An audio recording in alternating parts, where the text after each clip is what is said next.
എല്ലാവർക്കും പുതിയൊരു വീഡിയോയിലേക്ക് സ്വാഗതം. അപ്പോൾ ഇന്നത്തെ നമ്മുടെ വീഡിയോ എന്ന് പറഞ്ഞിട്ടുണ്ടെങ്കിൽ പ്രഗ്നൻസി ടൈമിൽ അമ്മമാർക്ക് ഈ അസുഖങ്ങളൊക്കെ ഉണ്ടാകുന്നത് സാധാരണയാണ് അല്ലേ. അപ്പം മുമ്പത്തെ പോലെ നമുക്ക് എല്ലാ മരുന്നുകളൊക്കെ എടുത്ത് കഴിക്കാൻ പറ്റുന്ന ഒരു സാഹചര്യമല്ലല്ലോ ഇപ്പോൾ. അപ്പോൾ നമ്മൾ ഈ ഒരു സമയത്ത് നമ്മൾ എന്തൊക്കെ കാര്യങ്ങളാണ് ചെയ്യേണ്ടത് എന്നുള്ളതാണ് ഇന്നത്തെ വീഡിയോയിൽ പറയാനായിട്ട് പോണത്. അപ്പോൾ നമുക്ക് വീഡിയോയിലേക്ക് പോകാം.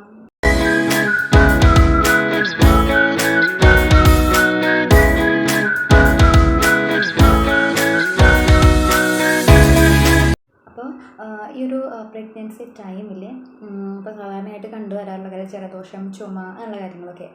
ഈ ഒരു പ്രഗ്നൻസി ആ ഒരു ടൈമിൽ നമുക്ക് ചുമയൊക്കെ വന്നു കഴിഞ്ഞിട്ടുണ്ടെങ്കിൽ ഭയങ്കര ബുദ്ധിമുട്ടായിരിക്കും. പ്രത്യേകിച്ച് വയറൊക്കെ പിടിച്ചിട്ട് ചുമയ്ക്കുക എന്ന് പറയുന്നത് നമുക്ക് ഒട്ടും എന്താ പറയുക ചിന്തിക്കാൻ പോലും പറ്റാത്തൊരു കാര്യമാണ്. എനിക്കൊക്കെ ചുമയ്ക്കാനായിട്ട് ഞാൻ ഭയങ്കരമായിട്ട് ബുദ്ധിമുട്ടിയിട്ടുണ്ട്. പക്ഷേ നല്ല രീതിയിൽ വയറൊക്കെ ഉള്ള ആൾക്കാരൊക്കെ ആണെന്നുണ്ടെങ്കിൽ പ്രത്യേകിച്ച് ചുമയ്ക്കുന്ന സമയത്തൊക്കെ ഭയങ്കരമായിട്ടുള്ള ബുദ്ധിമുട്ടായിരിക്കും. ഓക്കെ, അപ്പോൾ ചിലർക്ക് അങ്ങനെ ഈ ഒരു ടൈമിലൊക്കെ അങ്ങനെ ചുമയ്ക്കുന്ന സമയത്ത് യൂറിൻ പോകാനുള്ള ചാൻസസ് അങ്ങനെ ഉണ്ടാവാറുണ്ട്.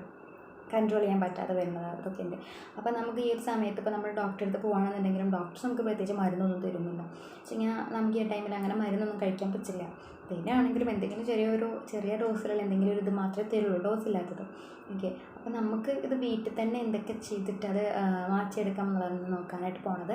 അപ്പോൾ അതിലാദ്യം നമുക്ക് ചെയ്യാൻ പറ്റുന്നൊരു കാര്യം എന്ന് പറഞ്ഞിട്ടുണ്ടെങ്കിൽ നിങ്ങൾ ഇരിക്കുന്ന റൂം, നിങ്ങൾ ഏത് റൂമിലാണോ കിടക്കിയിരിക്കുന്നത് ചെയ്യുന്നത് വെച്ച് കഴിഞ്ഞാൽ ആ റൂം ഒന്ന് എന്താ പറയുക എയർ കിടക്കുന്ന രീതിയിലാക്കി വെക്കാം. ഇപ്പോൾ നമ്മൾക്കിപ്പോൾ ചുമയുണ്ട് അല്ലെങ്കിൽ ജലദോഷം ഉണ്ടെന്നുണ്ടെങ്കിൽ നമുക്കറിയാമല്ലോ ഒരുപാട് എന്താ പറയുക ഇൻഫെക്ഷൻ ആയിട്ടുള്ള അണുക്കൾ കാര്യങ്ങളൊക്കെ ഉണ്ടാവും. അപ്പോൾ ഇത് നമ്മൾ റൂമൊക്കെ അടച്ചിട്ട് നമ്മളങ്ങനെ ഇരിക്കുമ്പം ഈ അണുക്കൾക്ക് പോകാനുള്ളതൊന്നും ഗ്യാപ്പും കാര്യങ്ങളൊന്നും ഉണ്ടാവില്ല. അപ്പോൾ നമ്മൾ ചെയ്യേണ്ട കാര്യം എന്താണെന്ന് വെച്ച് കഴിഞ്ഞാൽ ഓപ്പൺ സ്പേസ് ആയിട്ടുള്ള സ്ഥലത്ത് നമ്മൾ പോയിരിക്കുക. റൂമിലാണെങ്കിൽ ജനലൊക്കെ നന്നായിട്ട് തുറന്നിട്ട് നന്നായിട്ട് എയർ കിടക്കണം നമ്മുടെ റൂമിലേക്ക്.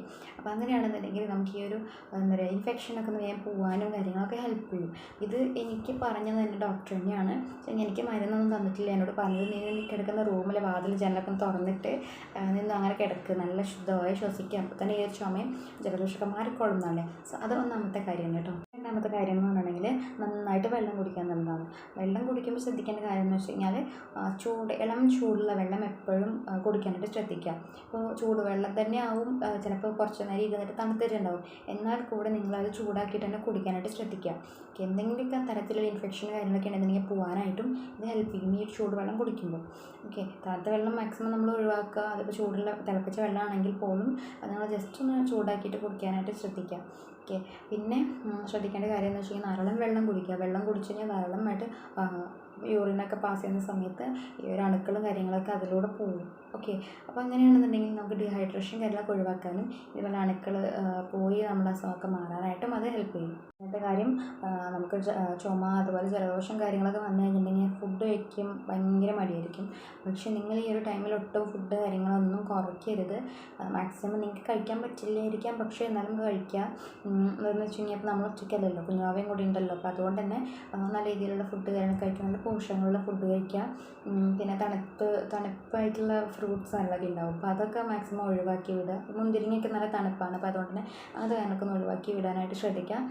നല്ല പോഷകങ്ങൾ കാര്യങ്ങളായിട്ട് നട്ട്സ് കാര്യങ്ങളൊക്കെ കഴിക്കാനായിട്ട് നിങ്ങൾ ശ്രമിക്കുക. പിന്നെ വെള്ളം കുടിക്കുന്ന സമയത്ത് നിങ്ങൾക്ക് വേണമെന്നുണ്ടെങ്കിൽ നോർമലി ഇപ്പോൾ നമ്മൾ വെറുതെ വെള്ളം തിളപ്പിച്ച് കുടിക്കുന്നതിനേക്കാളും നല്ലതാണ് അതിലേക്ക് 2 പൊട്ട് വെളുത്തുള്ളി, അതേപോലെ തന്നെ കുറച്ച് പച്ചമഞ്ഞൾ കിട്ടുകയാണെന്നുണ്ടെങ്കിൽ പച്ചമഞ്ഞൾ, അല്ലെങ്കിൽ നിങ്ങൾ വീട്ടിൽ പൊടിപ്പിക്കുന്ന മഞ്ഞൾപ്പൊടി ഉണ്ടെന്നുണ്ടെങ്കിൽ അതൊരു തൊണ്ടിടുക, അല്ലെങ്കിൽ ഒരു കഷ്ണം പച്ചമഞ്ഞളും കൂടി ഇട്ടിട്ട് ഒരു വെള്ളം തിളപ്പിച്ചിട്ട് നിങ്ങൾ കുടിക്കുകയാണെന്നുണ്ടെങ്കിൽ അത് നല്ലതാണ്, വളരെ നല്ലതാണ്. പക്ഷേ ശരീരത്തിലുള്ള അണുക്കൾ വേറെ ഇപ്പം ജലദോഷത്തിൻ്റെ അല്ലാത്ത ബാക്ടീരിയാസൊക്കെ ഉണ്ടെന്നുണ്ടെങ്കിൽ അതൊക്കെ പോകാനായിട്ടും ഇത് ഒരുപാടധികം ഹെൽപ്പ് ചെയ്യും. ഓക്കെ, പിന്നെ അതുപോലെ തന്നെ ഭക്ഷണം കഴിക്കുമ്പോൾ അതിൽ പറഞ്ഞ പോലെ വെളുത്തുള്ളിയൊക്കെ കുറച്ച് അധികം കൂട്ടിയിട്ട് കഴിക്കുക.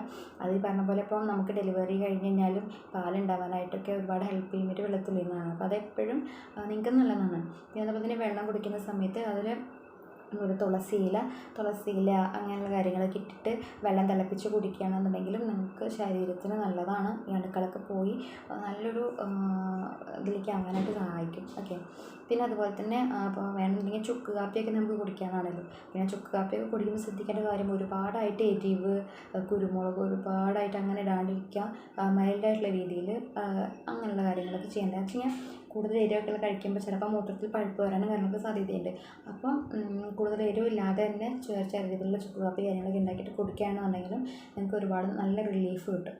പിന്നെ ഇതുപോലെ തന്നെ ഇപ്പം മൂക്കിന്ന് വരിക, അല്ലെങ്കിൽ കഫം കെട്ടി നിൽക്കുക, നല്ല ഒരു തലവേദന ഉണ്ടാവും ചില സമയത്ത്, ഭയങ്കരമുള്ള തലവേദനയൊക്കെ ഉണ്ടാവും. ചിലപ്പോൾ കഫം കെട്ടിയിട്ടുള്ളതുകൊണ്ടായിരിക്കാം ചിലപ്പോൾ അങ്ങനെ തലവേദനയൊക്കെ ഉണ്ടാവുന്നത്. അപ്പോൾ നന്നായിട്ട് ആവി പിടിക്കുക. ആവി പിടിക്കുമ്പോൾ ശ്രദ്ധിക്കേണ്ട കാര്യം എന്താണെന്ന് വെച്ച് കഴിഞ്ഞിട്ടുണ്ടെങ്കിൽ, ഇതിൽ നമുക്ക് പ്രത്യേകിച്ച് വിക്സ് കാര്യങ്ങളൊന്നും ഇടേണ്ട കാര്യമൊന്നുമില്ല. നമുക്ക് യൂക്കാലിയുടെ ഇത് കിട്ടുന്നുണ്ടെങ്കിൽ അത് ജസ്റ്റ് ഒന്ന് ഒരു ഡ്രോപ്പ് എന്തെങ്കിലും ഒറ്റിച്ചിട്ട് നമുക്ക് വേണമെങ്കിൽ ആവി പിടിക്കാം. അല്ലെങ്കിൽ നമുക്ക് വെറുതെ തന്നെ ആവി പിടിച്ചാൽ മതി. നമുക്ക് വെറുതെ തന്നെ വെള്ളം വെട്ടി തിളപ്പിച്ചിട്ട്, അല്ലെങ്കിൽ 2 തുളസി ഇല ഇട്ടിട്ട് വെള്ളം വെട്ടി തിളപ്പിച്ച് നന്നായിട്ട് ആവി പിടിക്കുക എന്നുണ്ടെങ്കിൽ ഈ നെറ്റിയുടെ ഭാഗത്തൊക്കെ നന്നായിട്ട് ആവി പിടിപ്പിച്ച് കൊടുക്കുക. അപ്പോൾ കഫമൊക്കെ ഇളകി പോരാനും ഒരു തൊണ്ടവേദനയും ജലദോഷം കാര്യങ്ങളൊക്കെ ഒന്ന് ശമിപ്പിക്കാനും ഒക്കെ അത് ഒരുപാട് ഹെൽപ്ഫുള്ളാണ് ഈ ഒരു ആവി പിടിക്കുക എന്ന് പറയുന്നത്. ഇപ്പോൾ നേരത്തെ പറഞ്ഞ പോലെ തന്നെ ഇപ്പോൾ വെള്ളം കുടിക്കുമ്പോൾ തന്നെ വേണമെങ്കിൽ നിങ്ങൾക്ക് ഒരു പൊട്ട് നാരങ്ങ പിഴിഞ്ഞിട്ട് അതിലൊഴിക്കുകയാണെന്നുണ്ടെങ്കിൽ ഒഴിച്ചിട്ട് ഒരു കുപ്പിയിലാക്കി വെക്കുക. ഓക്കെ, എന്നിട്ട് അത് ഇടയ്ക്കിടയ്ക്ക് എടുത്ത് കൊടുക്കുകയാണെന്നുണ്ടെങ്കിലും നല്ലതാണ്. നാരങ്ങ അറിയാലോ, അത് എസിഡിറ്റി ഉള്ളതാണ്. അപ്പോൾ അതുകൊണ്ട് തന്നെ ഈ അണുക്കളിനൊക്കെ പെട്ടെന്ന് നശിപ്പിച്ച് കളയാനൊക്കെ ആയിട്ട് അത് ഒരുപാട് ഹെൽപ്ഫുള്ളാണ്. നിങ്ങൾക്ക് നാരങ്ങ പിഴിഞ്ഞിട്ട് വെള്ളം അങ്ങനെ കുടിക്കുകയാണെന്നുണ്ടെങ്കിലും അതും നിങ്ങൾക്ക് ഒരു ചുമയും കാര്യങ്ങളൊക്കെ ഒന്ന് മാറാനായിട്ട് ഒരുപാട് ഹെൽപ്ഫുള്ളായിരിക്കും. പിന്നെ ഇതുപോലെയൊക്കെ തന്നെ ഇമ്പോർട്ടൻ്റ് ആയിട്ടുള്ള കാര്യമാണ് ഈ വ്യക്തി ശുചിത്വം എന്ന് പറയുന്നത്. ഇപ്പോൾ നമുക്ക് പനിയുണ്ട്, അല്ലെങ്കിൽ എന്താ പറയുക, ജലദോഷം കാര്യങ്ങളൊക്കെ ഉണ്ടെന്നുണ്ടെങ്കിൽ നമ്മൾ നനയ്ക്കാതെയും കുളിക്കാതെയും ഇരിക്കരുത്. നമുക്ക് ചെറിയ ചൂടുവെള്ളത്തിൽ ചെറിയ നമുക്ക് എന്താ പറയുക, അതായത് മേൽ തട്ടിക്കാൻ പറ്റുന്ന രീതിയിലുള്ള ചൂടുവെള്ളത്തിൽ നിങ്ങൾ നന്നായിട്ട് മേല് കഴുകുക. ഇനിയിപ്പോൾ തല കുളിക്കാനായിട്ട് അത്രയും ബുദ്ധിമുട്ടുണ്ടെങ്കിൽ വേണ്ട, അത് സ്കിപ്പ് ചെയ്ത് കളയുക. നന്നായിട്ട് മേലൊക്കെ നന്നായിട്ട് കഴുകുക, നല്ല വൃത്തിയായിട്ട് ഇരിക്കുക. ആ ഒരു സമയത്ത് നമുക്ക് അത് തന്നെയാണ് വേണ്ടത്. നമ്മൾ ശുചിത്വം പാലിക്കുക. അതേപോലെ തന്നെ ഡ്രസ്സാണെന്നുണ്ടെങ്കിലും അഴുക്കുള്ള ഡ്രസ്സൊന്നും ഒഴിവാക്കിയിടുക. മാക്സിമം നല്ല നല്ല രീതിയിലാണ്. പക്ഷേ നമുക്ക് വേണ്ടത് എന്താ, ഈ ഒരു അസുഖം മാറി കിട്ടുക എന്നുള്ളതല്ലേ. അപ്പോൾ അതിന് വേണ്ടിയിട്ട് നമ്മൾ ആ ഒരു രീതിയിലൊക്കെ നമ്മുടെ ഹെൽത്തും അതുപോലെ തന്നെ ഇൻറ്റേർണലി എക്സ്റ്റേണലൊക്കെ നല്ല രീതിയിലുള്ള മാറ്റങ്ങൾ വരുത്തി കഴിഞ്ഞാൽ തന്നെ ഒരുവിധം നമുക്ക് ഈ ഒരു അസുഖങ്ങളിൽ നിന്നൊക്കെ എന്തായാലും ഒരു മാറ്റം ഉണ്ടാവും. ഓക്കെ, അപ്പോൾ ഇത്രയൊക്കെ ഉള്ളൂ നമ്മുടെ അന്നത്തെ വീഡിയോ എന്ന് പറയുന്നത്. അപ്പോൾ നിങ്ങൾക്ക് എല്ലാവർക്കും യൂസ്ഫുൾ ആയിട്ടുള്ള വിചാരിക്കുന്നു. കാരണം ഈ ഒരു ചുമ എന്ന് പറയുന്നത് കുറച്ച് നമുക്ക് ഭയങ്കരമായിട്ടുള്ള ബുദ്ധിമുട്ടുണ്ടാക്കുന്ന ഒരു കാര്യമാണ്, ഈ ഒരു പ്രഗ്നൻസി ടൈമിലുള്ള ചുമ. അപ്പോൾ അതൊക്കെ മാറാൻ വേണ്ടിയിട്ട് ഞാൻ ചെയ്തിട്ടുള്ള കാര്യങ്ങളൊക്കെയാണ് നിങ്ങൾക്ക് പറഞ്ഞു തന്നിട്ടുള്ളത്. അപ്പോൾ ഈ വീഡിയോ നിങ്ങൾക്ക് യൂസ്ഫുൾ ആയിട്ടുണ്ടെന്നുണ്ടെങ്കിൽ ഷെയർ ചെയ്ത് ലൈക്ക് ചെയ്യുക, ഷെയർ ചെയ്യുക, കമൻറ്റ് ചെയ്യുക. അതുപോലെ നിങ്ങൾ സബ്സ്ക്രൈബ് ചെയ്യാനായിട്ട് മറക്കരുത്. അപ്പോൾ നമുക്ക് അടുത്തൊരു വീഡിയോയുടെ വീണ്ടും കാണാം.